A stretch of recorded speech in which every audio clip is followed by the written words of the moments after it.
भीमसेन जीवित हो गया और देखा कि एक नवयौवना सुंदर कन्या सामने खड़ी हुई, अब पलक निहार रही है। तो दोनों एक दूसरे को अनजान दृष्टि से देख रहे हैं और कोशिश करते हैं कि हम दोनों एक दूसरे का परिचय लें।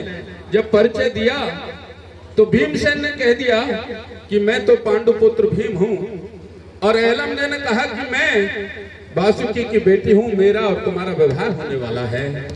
सज्जनों, इस बात को सुन करके और छत के झरोके पे ऊपर जाकर के राजा वासुकी कान लगा के सुन रहा था कि ये आपस में वार्तालाप क्या हो रहा है मेरी पुत्री के साथ, और ये मानव शादी करने का विचार कर रहा है।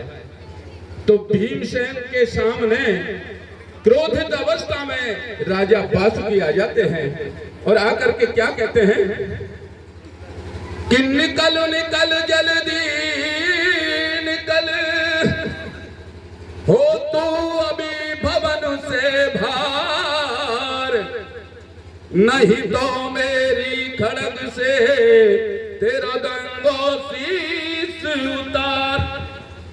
भीमसेन कहने लगा क्या गलती हो गई जो आप मेरा वध करने पर तुले हुए? तो क्या कहता है वासुकी कि तू मेरी बेटी के साथ भांवर खाना चाहता है? जरा विचार कर कि तेरा मेरा मेल कहा और मैं राजा तू रंग, और तेरे संग बेटी बरू तो मेरे कुल के लगे कलंक, इसलिए ये शादी हरगिज नहीं हो सकती। अभी तुरंत मेरे महलों से गायब हो जाइए।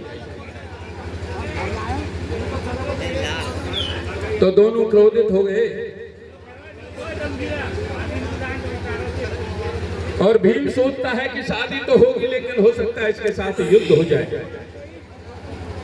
तो वासुकी कहने लगा अपने आप को हस्तिनापुर नरेश की औलाद बताने वाला, अरे जरा मेरे से पंजा लड़ा करके देख, यदि तू असली उसकी औलाद है तो मुझे युद्ध में परास्त कर देगा। तो कैसे शंका होती है, क्या होता है सज्जनों?